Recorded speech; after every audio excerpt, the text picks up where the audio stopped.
What the hell just happened? You were freaking out.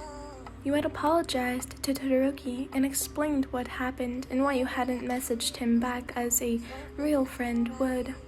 He felt terrible and apologized, and he was now calling you because you failed to reply.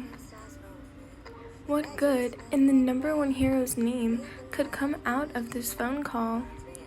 You screamed into your pillow a few times, banged your head against the wall, and slid down your door in defeat like one of those soap opera female leads after she'd found out she'd been cheated on. You eye the still ringing phone with uncertainty written across your face.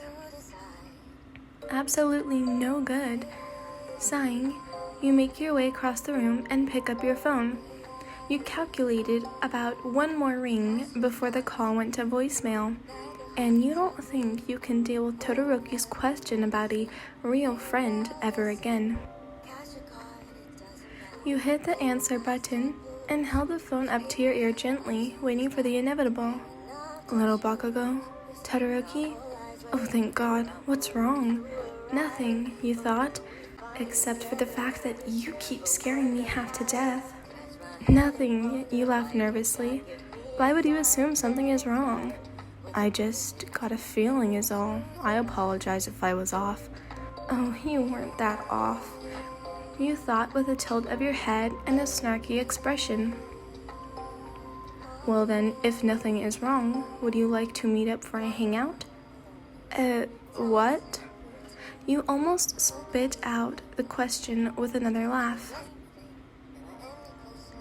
That's what Midoriya calls them, he states ever so simply, making you want to cry at how cluelessly cute he is. Oh, yeah, sure. Just give me a moment to get ready. You don't risk putting your phone on speaker. Instead, you grab your headphones and plug them in. Then you proceed to get changed, Todoroki still on the phone. Where do you want to meet? Is there a specific place? I heard Mina and the others talk about this one restaurant that just opened up down the road of UA. I heard it has a variety of food. She said I'd like it, so I thought I'd check it out, with a friend, of course. Of course, and also, is he talking about the Mina Katsuki always talks about? Because why wouldn't you know who he was talking about? Only, the weird part is, you sort of did? Katsuki would talk about the lapdogs that hang around him.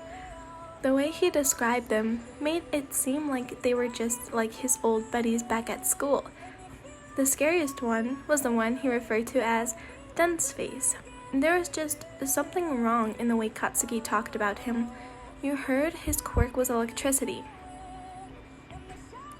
And you remember seeing someone similar at the UA Sports Festival, Denki Kaminari, if your memory is as good as you think it is. He did seem a bit odd. Shivers went through you, but you shook them off. So, do you want to go there? What's it called? We can meet up. No need. I'm in front of your house. What? Your face was a mix of shock, fear, and nervousness. What the hell was he doing at your house? Another jitter rolled through your body, and you raced downstairs, making sure to look over your shoulder for anyone who might just happen to walk in the living room at the moment. I got it, you yelled, opening the door. Standing like the stoic, expressionless Todoroki you know, and partially loathe right now, his eyes darted around like a cat's would in a new home. He was so adorable. You needed to stop and control the swell that filled you whenever you saw him. Todoroki, you laughed out. What a nice surprise. Your eyes widened when he looked at you expectantly. Let's go. You walked out the door, pushing him towards Katsuki's usual route for school. Why in? Shit, that was your mother. You ran back and shouted, I'm going out. I'll be back later. Okay, stay safe. Your mother yelled back. I'll try, you thought, internally wishing you could disappear forever. A few seconds later, you and Todoroki were walking in awkward silence. A silence so awkward, it was worse than when your mother's sister and her family came over for Christmas dinner.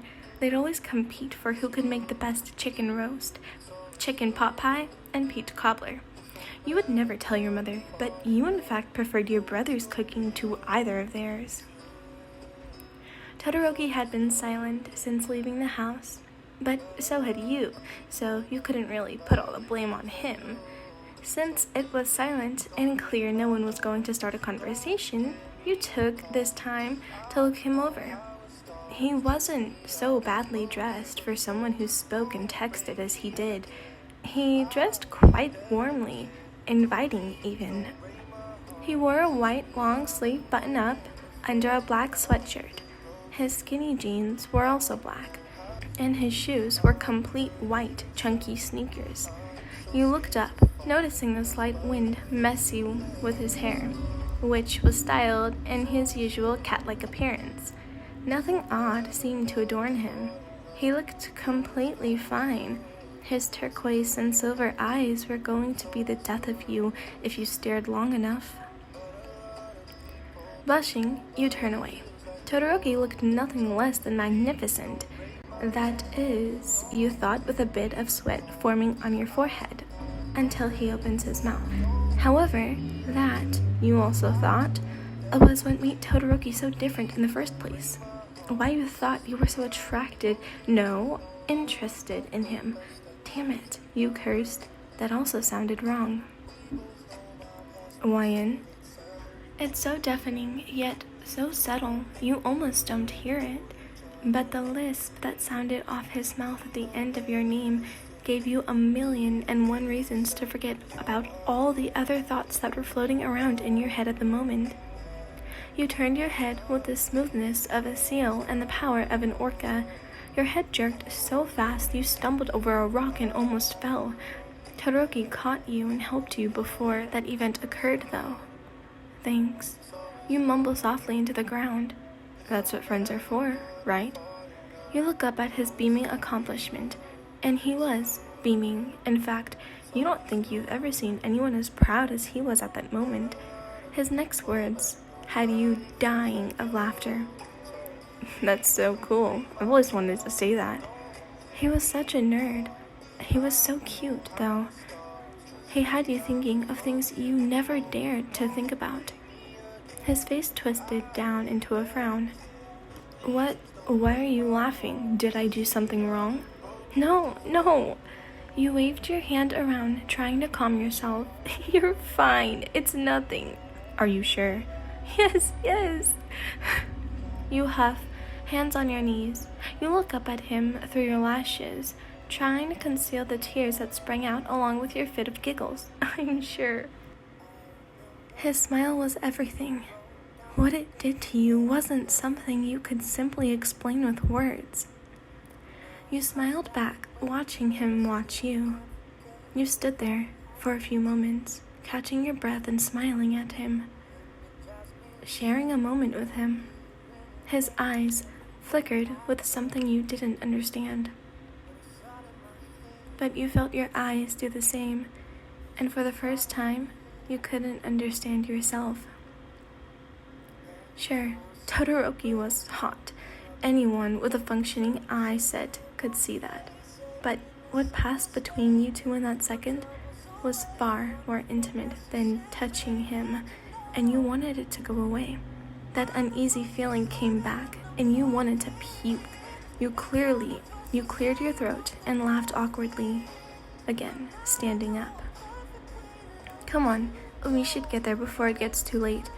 He followed your lead, and instead of that awkward silence from before, a calm, trusting, reassuring silence smoothed over in its place.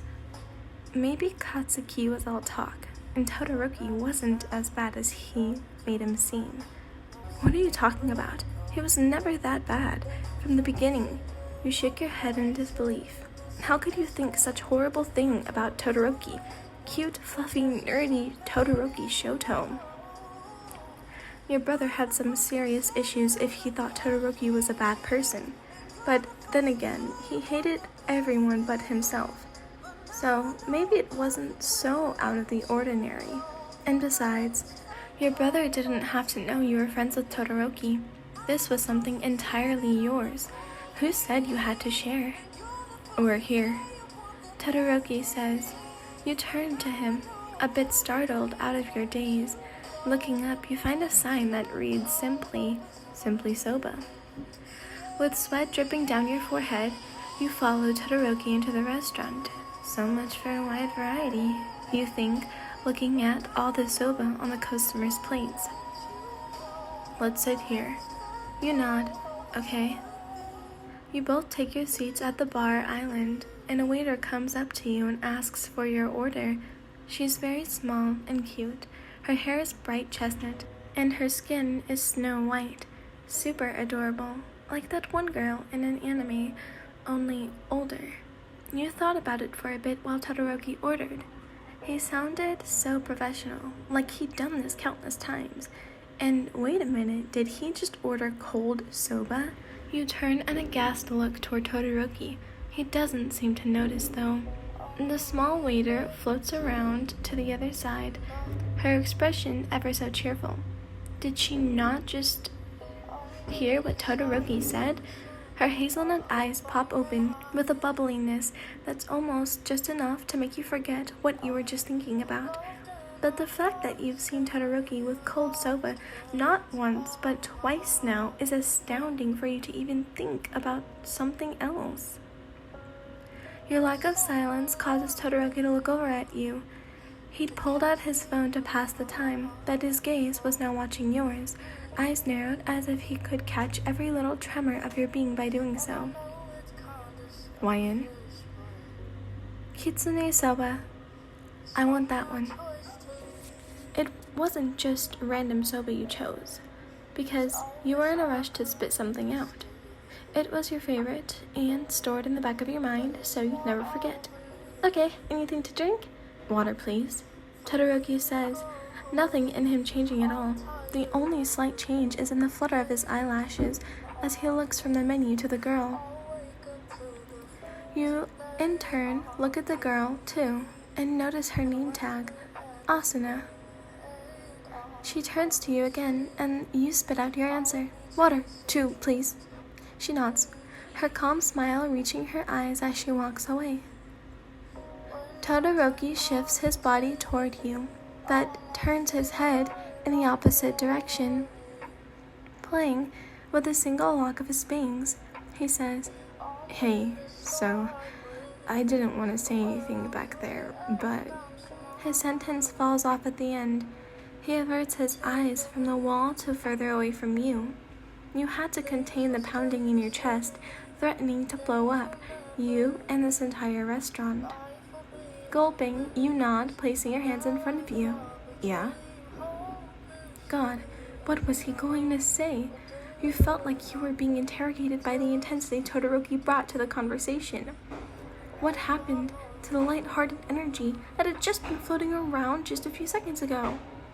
About the sports festival.